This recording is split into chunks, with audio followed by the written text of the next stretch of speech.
예수님이 저희들에게 주신 모든 말씀들은 저희들이 지켜야 됩니다. 이런 의미에서 오늘 본문 말씀도 저희들이 지켜야 하는 그런 말씀입니다. 그러나 오늘 본문 말씀을 저희들이 다 지켜서 살지는 참 의문입니다. 왜냐하면 오늘 말씀은 분명히 지키기가 힘든 말씀이기 때문입니다. 지난주에 저는 살인하지 말라는 명령에는 분노하지 말라는 그 말씀까지 있다는 것을 여러분에게 전했습니다. 예수님께서 말씀하신 그 순수에 따르면 오늘은 간음하지 말라, 이혼하지 말라, 맹세하지 말라는 그런 말씀을 전했지만 우리 교회 식구들 대부분이 연세가 많으시기 때문에 간음하지 말라, 이혼하지 말라 이 말씀을 한다는 것이 무척 부담스러웠습니다. 그래서 오늘 이번 주는 이 말씀을 전하지 말고 다른 말씀을 전하자 해서 예수님께서 하신 말씀을 더 찾아보았습니다. 그런데 예수님은 우리에게 쉬운 말씀을 하지 않았습니다. 오늘 말씀도 저희들에게 참 지키기 힘든 말씀을 하셨습니다. 그 말씀은 되갚지 말라, 다시 말해서 복수하지 말라는 그런 말씀을 하고 오겠습니다. 이 복수한다는 말은 보복한다는 말과 비슷한 말입니다. 근데 보복한다는 말과 복수한다는 말은 어떤 피해에 대해서 되갚는다는 그런 같은 의미를 갖고 있지만 보복이라는 말이 더 부정적인 의미를 갖고 있습니다. 보복한다는 말은 객관적으로 보면 피해가 주지 않았는데 본인 자신은 피해를 갖다 해서 보복하고 되갚는 것을 말합니다. 가장 대표적인 그런 예가 보복 운전을 하는 겁니다.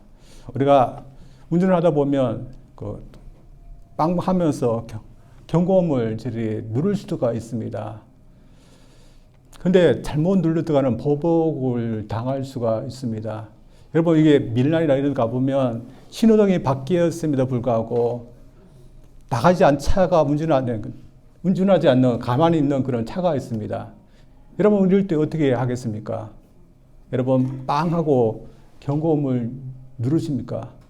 저는 하고 싶은 마음이 굴뚝 같지만 어떤 경우에는 괜히 기분 나쁘게 해서 보복당할까 하지 못하는 경우가 많이 있습니다. 여러분 보복하지 하는 그런 분들은 아니라고 생각합니다. 그러나 객관적으로 볼 때 피해를 당하는 경우가 있습니다. 우리가 살아다 보면 피해를 당하기도 합니다. 교통사고를 나서 피해를 당하기도 하고 또한 다치기도 하고 또 어떤 경우에는 또한 금전적으로 피해를 보기도 합니다. 또 어떤 경우는 어떤 사람은 사기를 당해서 피해를 보기도 합니다. 저희들 이 피해를 보면서 살고 있지만 그러나 당시 제 아들보다는 그만큼은 그런 피해를 당하지 않으면서 살고 있습니다. 제 아들은 살면서 많은 피해를 당했습니다. 그래서 예수님은 오늘 산상 설교에서 그들이 당하게 될 피해 그리고 그들이 과거에 혹은 지금도 당하고 있는 피해에 대해서 말씀하고 있습니다. 그들이 살고 있던 그런 세상은 많은 피해를 주고 수밖에 없는 그런 세상이었습니다. 그래서 그들은 특별히 예수님을 믿는다는 그런 이유로 말미암아 피해를 더 당하면서 살 수밖에 없었습니다. 그래서 예수님은 그들이 예수님의 제자로서 피해를 많이 겪으면서 산다는 것을 알고 있었습니다. 그래서 예수님은 그들을 불쌍히 여겼습니다. 그러나 그렇기 때문에 예수님은 그들에게 어떤 말씀을 주고 있는 것일까요? 특별히 그들에게 악인이 피해를 줍니다. 그래서 악인이 너희들에게 피해를 주면 너희들은 복수하라. 그렇게 말씀하실까요? 더 나아가서 한 배가 아니라 몇 배, 몇십 배 복수를 해서 악인들이 너희들에게 피해를 주지 못하도록 아예 짝을 잘라두어라. 이런 말씀을 하시고 계시는 것일까요? 예수는 그런 말씀을 하고 계시지 않습니다. 정반대의 말씀을 하고 있습니다. 오히려 악인을 대적하지 말라는 말씀을 하고 있습니다. 그리고 그를 위해서 예를 드는데 그 예가 상당합니다. 한번 말씀을 보겠습니다. 39절부터 읽어보겠습니다. 나는 너에게 이르노니 악한 자를 대적하지 말라.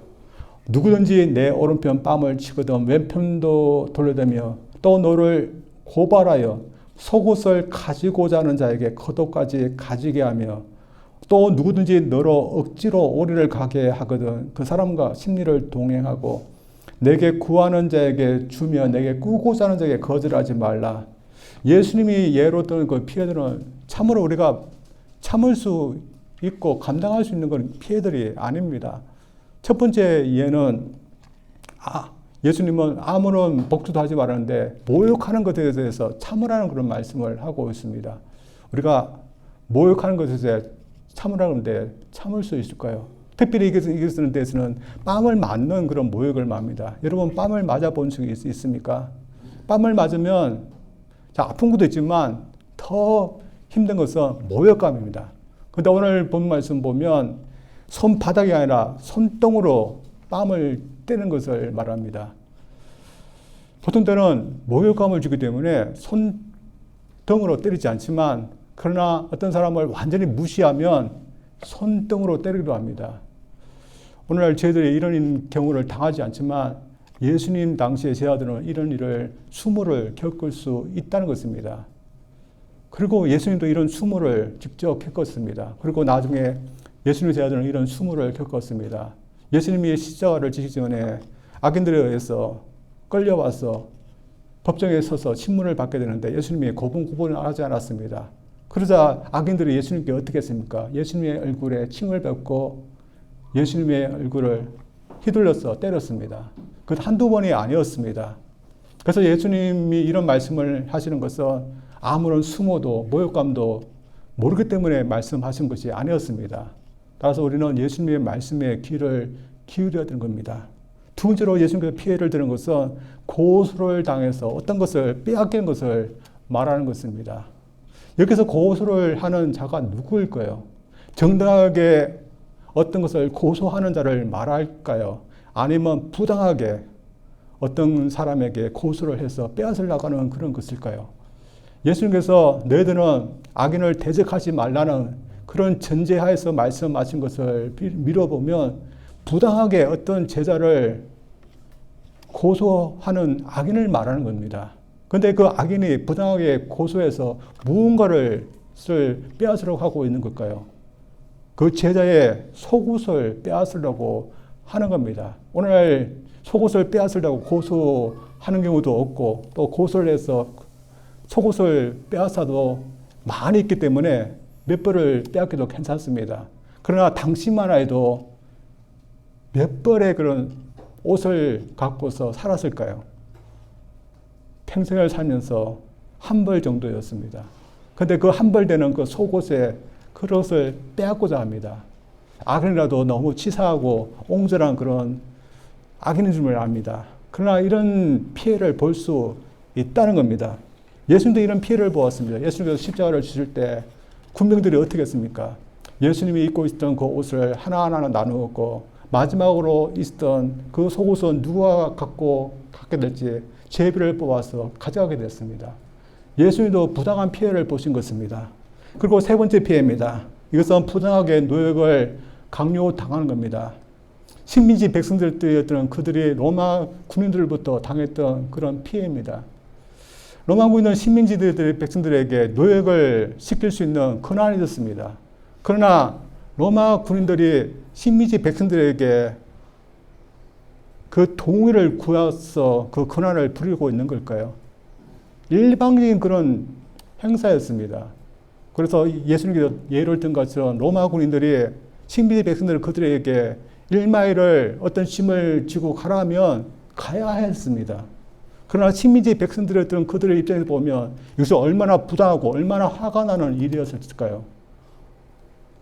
그래서 제자들에게서 이런 피해를 보지 않으리라고 할 수 없는 겁니다. 네 번째 피해는 누군가가 갚지 않고 빌리거나 구하는 것입니다.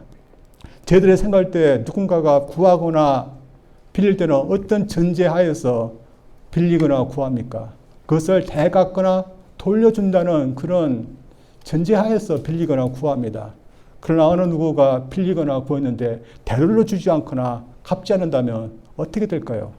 막대한 피해가 있게 됩니다. 특별히 빌려줬는데 그것이 막대한 것이라면 그 엄청난 피해는 엄청날 것입니다.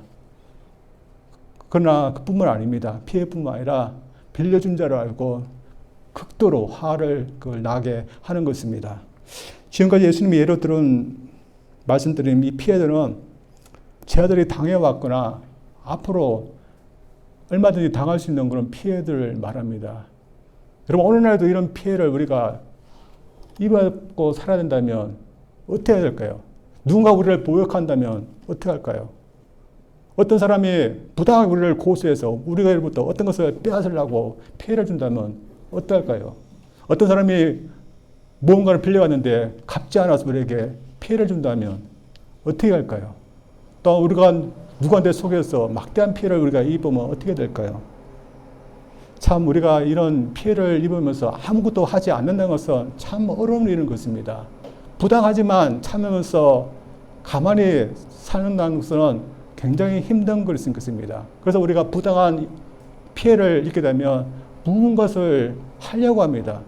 복수를 하든지 대가든지 그렇게 하려고 합니다. 그래서 저희들도 이에는 이, 눈에는 눈 하면서 복수하려고 하는 그런 마음이 있습니다. 그런데 예수님은 너희들은 눈은 눈으로, 이는 입으로 갚으라는 말을 들었지만 그러나 너희들은 복수하지 말라. 그런 말씀을 하고 있습니다. 오히려 악한 자를 대적하지 말라. 그런 말씀을 하고 있습니다. 그러나 이 말씀이 세상의 법도 예수님의 말씀대로 그렇게 되어야 된다는 그런 말씀을 하고 있는 것일까요? 다시 말해 세상의 법으로 만들어서 피해가 일어나도 아무도 책임지지 않게 하라는 그런 의미일까요?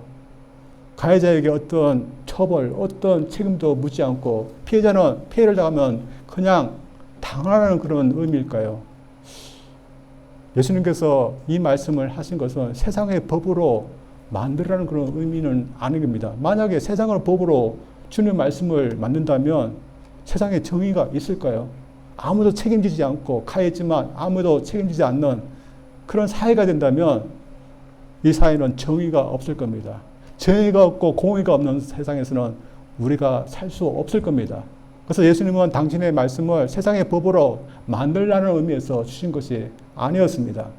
그러나 이것을 세상의 법으로 만들려고 했던 사람들이 있었습니다. 첫 번째 사람은 러시아의 문호 톨스토이였습니다. 톨스토이는 30세, 40대의 그 나이에 이 산상수훈 부분을 읽다가 특별히 오늘 말씀 악한 자를 대적하지 말라. 또한 그 예인 누구든지 내 오른편 뺨을 치거든 왼편도 빤도 돌려라는 말씀을 모든 사람들이 지켜야 될 말씀으로 그는 생각했습니다. 그래서 어떤 악도 대적하면 안 된다. 그래서 세상의 정부도 악을 대적하면 안 된다. 그런 생각을 가졌습니다. 그래서 세상 정부가 악을 대적하기 위해서 만들었던 경찰제도 그리고 군대, 사법제도도 다 없애야 된다. 그렇게 생각했습니다. 그러나 다행히 그의 이상적인 평화주의는 당시 러시아 정부에 의해서 받아들이지 않았습니다. 그러나 실제로 이것을 국가에 실행한 사람이 있었습니다. 그 사람이 누구일까요? 인도의 간디였습니다. 인도 정부가 영국으로부터 독립할 때 이 간디의 평화주의 사상을 실천하게 되었습니다. 그러나 어느 정부도 예수님의 말씀처럼 자신의 법으로 만들 수는 없는 겁니다. 세상의 정부는 악인은 심판해야 되고 또한 선한 시민의 그런 선은 칭찬해서 보상해야 되는 그런 기능을 발휘해야 됩니다. 그래야지 정의가 이루어질 수 있는 겁니다. 이러면서 개인적인 차원에서도 예수님께서 이렇게 하라는 의미는 아닌 것입니다. 어떤 사람은 악인을 대적하지 말라는 그 말씀을 다 아무것도 하지 말라는 그런 말씀으로 그런 생각했습니다. 근데 그 피해가 자신에게 있는 것이 아니라 자신의 딸과 사위에게 피해가 어느 날 있게 됐습니다. 당시 사위와 딸이 어떤 사람과 법적인 그런 논쟁이 있었던 것 같습니다. 근데 어느 날 상대방이 깡패를, 폭력배를 사서 딸과 사위의 집을 습격하게 만들었습니다. 그래서 습격해서 폭력을 가해서 다치게 했습니다. 근데 딸의 아버지는 이 사람이 이 폭력 앞에서 피해를 받고 아픈 그 딸과 사이를 보면서 어떻게 했을까요? 주님께서 악인을 대적하지 말라는 그런 말씀을 했다면서 피해를 보면서 아무도 하지 않았답니다. 예수님은 이런 의미에서 악인을 대적하지 말라 그렇게 하신 것이 아니었습니다. 그렇다면 예수님께서 악인을 대적하지 말라는 그런 의미는 뭘까요? 우리의 개인적인 차원에서 복수하지 말라 그 말인 것입니다. 받은 피해만큼 꼭 갚으면서 살려고 하지 말라. 억울하지만 우리가 그 억울한 것을 우리 손으로 꼭 해야 되지 살 수 있다 그렇게 생각하면서 살지 말라 그런 의미인 것입니다. 그런데 우리의 심성이 갚지 않고 살 수 있습니까? 우리 심성대로 내버려 둔다면 우리는 받은 대로 하는 것이 아니라 몇 배, 몇십 배, 몇백 배 복수를 하면서 살 것입니다. 따라서 하나님은 구약시대에도 우리가 한 것만큼만 책임지도록 법을 만들었습니다. 이 법이 눈은 눈으로, 이는 이로 갚으라는 그런 명령이었습니다. 그런데 이 명령도 누군가가 나의 눈을 다치게 하면 상대방의 눈을 다치게 하고 내 치아를 다치게 해서 빠졌으면 상대방의 치아도 하나 뭐랄까요? 빼게 해라. 그런 무시무시한 그런 말씀은 아닙니다. 눈에 상응하는 그런 책임, 이에 상응한 책임을 지도록 하라는 그런 의미로 주신 것이었습니다.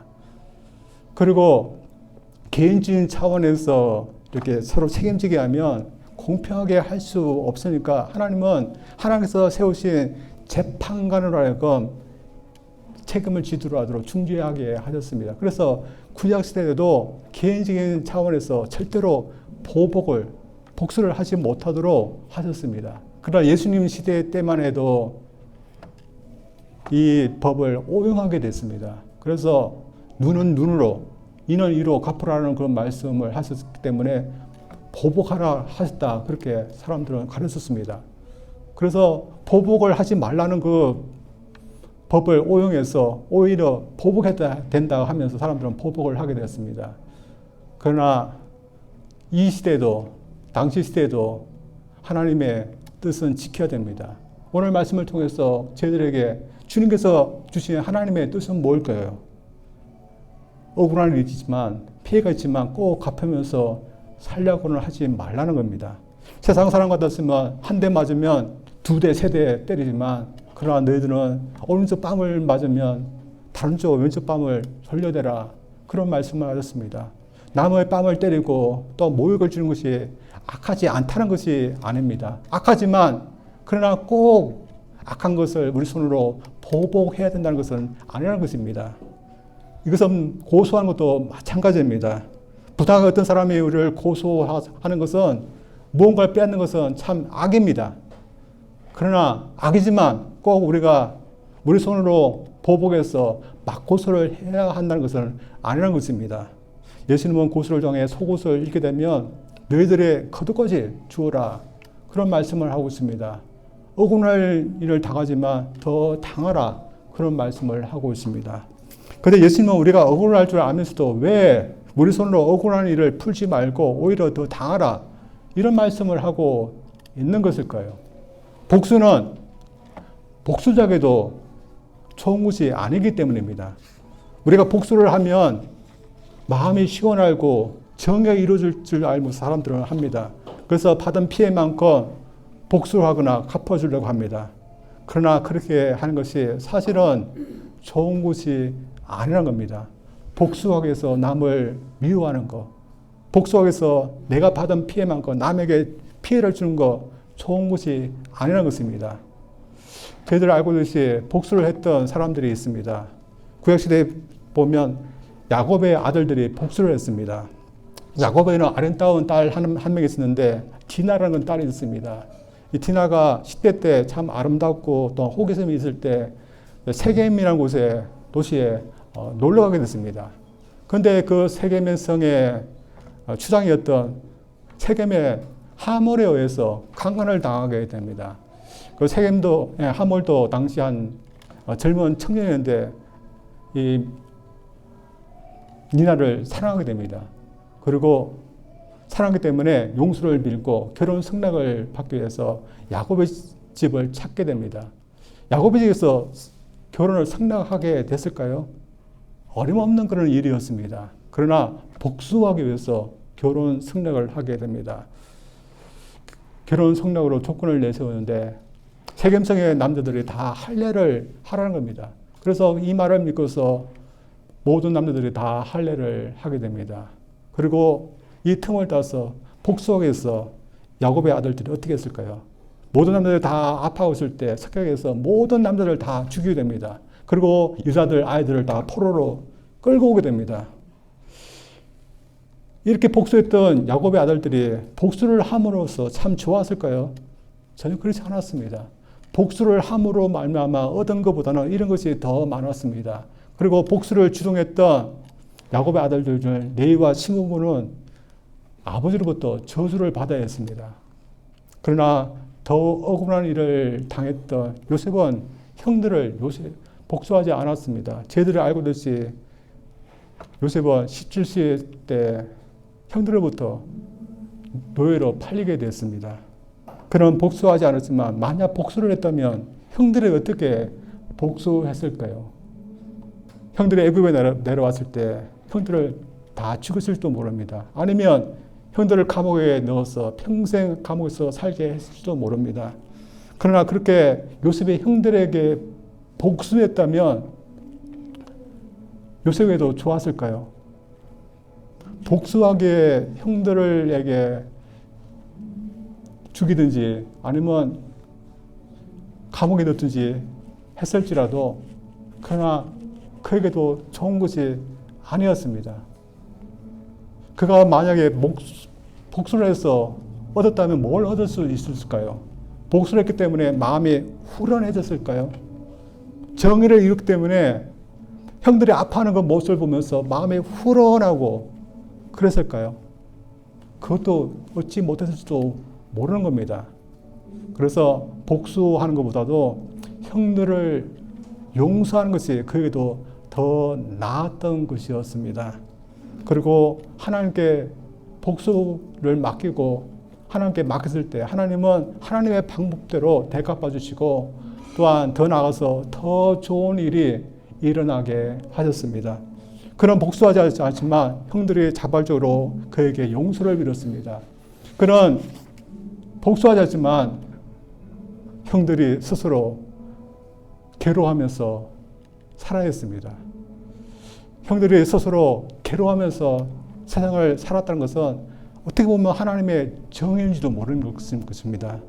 따라서 우리는 억울한 일이 있어도 왜 주님이 저희들에게 우리 손으로 억울한 일을 풀지 말라고 하는지 우리는 기억해야 됩니다. 우리가 억울한 일이 있을 때 우리 억울한 일을 해결할 수 있는 주님을 우리가 믿기 때문에 먼저 그렇게 해야 되지만 복수하고자 하는 우리에게도 좋은 일이 아니기 때문에 하지 말아야 되는 것입니다. 사실 저희들이 주님의 말씀을 듣지 않았고 나에게 피해를 주는 사람이라면 내가 세상 끝까지 쫓아가서 갚아주겠다 그렇게 할 수도 있습니다. 그래서 조금이라도 피해가 있으면 참지 못하고 받은 만큼 돌려주고 또한 나에게 해준 대로 또한 나도 똑같이 해준다 하면서 살 수도 있습니다. 그래서 남이 나에게 못해주면 나도 똑같이 안 해주고 또한 누군가가 나에게 험담이라고 하면 나도 똑같이 평생을 두면서 험담하면서 살 수도 있습니다. 그러나 예수 믿는 사람이 그렇게 자신의 인생을 쓰면서 사는 것이 좋은 것은 아닙니다. 대신에 힘들지만 혹시 남이 나를 미워할지라도 나는 미워하지 않고 오히려 사랑하고 선을 베풀고 그를 위해서 기도해 주는 것이 결국은 살다 보면 나에게도 좋은 것입니다. 그래서 우리 손으로 복수하겠다. 저들 그래서 내가 모든 억울함, 피해 내 손으로 하겠다. 그렇게 하지 마시고 그것을 주님께 맡길 수 있는 저들 되기를 원합니다. 그리고 우리가 해야 될 일만 저들 하기를 원합니다. 그거는 복수한 것이 아니라 대감능도 아니라 선을 베푸는 거고 용서하는 거고 또한 기도해 주는 것입니다. 이러면서 두 가지 예화만 들고 마치겠습니다. 어떤 목사님이 쇼핑몰에 자기 아들을 데리고 가게 됐습니다. 근데 그날 따라서 쇼핑몰 주상에 그의 자리가 없었답니다. 자리 하나가 남았는데 그의 차를 댈 수 있을 정도의 그 자리 하나만 남았습니다. 그리고 굉장히 이게 폭이 좁았던 것 같습니다. 근데 무리해서 없었기 때문에 그곳에 주차를 했습니다. 근데 문제는 문을 열고 나오는 것이었습니다. 당시에 아들은 어렸기 때문에 몸집이 작아서 나올 수 있었지만 이 목사님은 몸집이 컸기 때문에 문을 열고 나오다가 옆에 있는 차를 치게 됐습니다. 그걸 얼른 나와서 살펴보니까 다행히 흠이 나지 않았습니다. 근데 불행하게도 보니까 그 차에 몸집이 큰 건 남자가 앉아 있었습니다. 그래서 이 남자를 향해서 미안합니다. 그래도 흠집은 나지 않았으면 하면서 사과를 했습니다. 근데 이 남자는 사과를 받아주지도 않고 웃지도 않았습니다. 그래도 사과를 했기 때문에 아들 데리고서 가게로 걸어갔습니다. 근데 왠지 자기의 차에 불길한 일이 일어날 거라는 그런 불길한 마음이 생겨서 뒤를 돌아보게 되었답니다. 어떤 일이 생겼을까요? 역시나 이 사람이 밖으로 나와서 발로 쾅쾅 차면서 자신의 차를 스크래치가 나고 있었던 것이었습니다. 이 순간 이것을 보면서 이 목사님이 이생을 다 버릴까 그렇게 생각했답니다. 이 목사라는 타이틀도 떼버리고 한번 이 남자와 붙어볼까? 이 남자의 턱을 한번 쳐버릴까? 나도 이 사람의 차를 완전히 부숴버릴까 하는 생각을 들었답니다.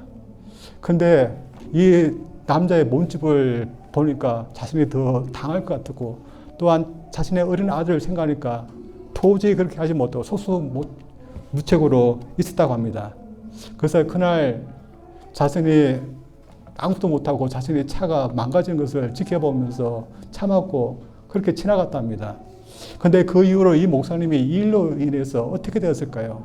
그날 자신이 아무것도 못하고 자신의 차가 찌러지면서도 치지도 못하고 그 사람 차도 부서뜨리지 못한 것에 대해서 그것이 원한이 되어서 그는 살 수 없었을까요? 참 억울한 일이 있지만 그러나 그날 이후로 그래도 이 목사님은 잘 살 수 있었다고 합니다. 그리고 오히려 추후 기억을 생각해 보니까 그래도 내가 복수하지 않고 참았던 것이 그래도 하나님의 말씀대로 살았던 것이 좋았다. 그런 마음이 들었답니다. 이 목사님 이야기는 복수하면 좋을 것 같은데 오히려 참고 복수하지 않는 것이 더 낫다는 그런 이야기입니다. 두 번째는 사랑을 베풀며 살고자 했던 어떤 자매님에 대한 이야기입니다. 제가 2021년도 1월 달에 똑같은 본문을 가지고서 이 예화를 들었습니다. 이 자매님은 원래 수녀였습니다. 수녀로서 장애인 시설에서 일을 하게 됐습니다. 근데 이 장애인 시설에는 다른 장애인들한테도 놀림을 받는 그런 장애인이 있었습니다. 아마 지적 장애 때문에 놀림을 받았던 것 같습니다. 몸은 어른이었는데 정신 연령은 2살이었습니다. 그래서 더 불쌍하고 더 보살피게 되었습니다. 근데 세월이 지나고 더 이상 이 장애시설에서 이 수녀님이 일을 할 수 없게 되었습니다. 다른 장애인들은 다 놔두고 떠날 수 있었지만 차마 이 장애인은 두고 떠날 수가 없어서 자신의 평생 돌보면서 살겠다면서 그 장애인을 데리고 나오게 됐습니다. 정신연령은 2살이지만 몸은 어른인 남자를 돌보면서 살기 위해서는 결혼을 해야 됐습니다. 그래서 이 수녀님이 결혼을 하게 됐습니다. 저는 이 자매님의 마음을 모르겠습니다. 장애인이지만 살다 보니까 사랑의 마음이, 감정이 생기는지는 저는 모르겠습니다. 그러나 보통 사랑 같았으면 결코 하지 않았을 일을 그녀는 했습니다. 그리고 지금은 모르지만 제가 이 방송을 볼 때 순간까지만 해도 계속해서 그 일을 하고 있었습니다. 제가 이 수녀님 이름을 찾아보니까 김영숙이라는 그런 자매님이었습니다. 지금도 인간극장에 이분 그 유튜브가 나와 있는데 한번 보십시오. 세상에는 직접 장애인에게 그 정도로 사랑을 베풀 이유가 있느냐고 말하지만 사랑을 베풀며 사는 것을 자신의 본업으로 삼으면서 이분은 살고 있었습니다. 세상 기준으로 본다면 우리가 복수하지 않는 것 또한 대갚지 않는 것 이상한 일일 수도 있습니다. 그리고 지적장애인을 이렇게까지 사랑하면서 마치 사랑하는 것이 자신이 해야 할 모든 것인 것처럼 하며 사는 것도 이상한 일일 수도 있습니다. 그러나 예수님은 그것이 맞다고 저희들에게 말하고 그렇게 하라고 우리에게 말씀하고 있습니다. 저희들 주님께서 말씀하신 것처럼 저희들 복수하거나 되갚는 그런 삶이 아니라 우리의 삶을 용서하고 사랑하고 하는데 우리의 인생을 쓸 수 있어서 사랑하는 것이 우리의 마치 우리의 본업인 것처럼 하면서 살 수 있는 저희들 되기를 주님 이름으로 축원드립니다. 우리 기도합니다. 좋으신 하나님 아버지 감사드립니다.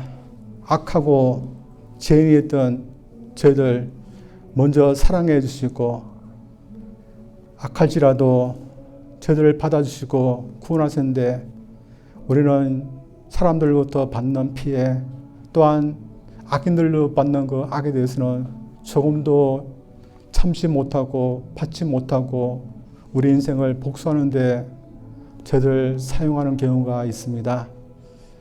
주님, 저희들의 인생을 악인을 대적하는데 사용하지 않게 도와주시고 도리어 악이실지라도 그것을 받아들이고 주님의 사랑을 실천하여서 오히려 주님의 사랑으로 인해서 그들도 감화할 수 있는 때 우리의 인생을 사용할 수 있는 저희들 되기를 원합니다.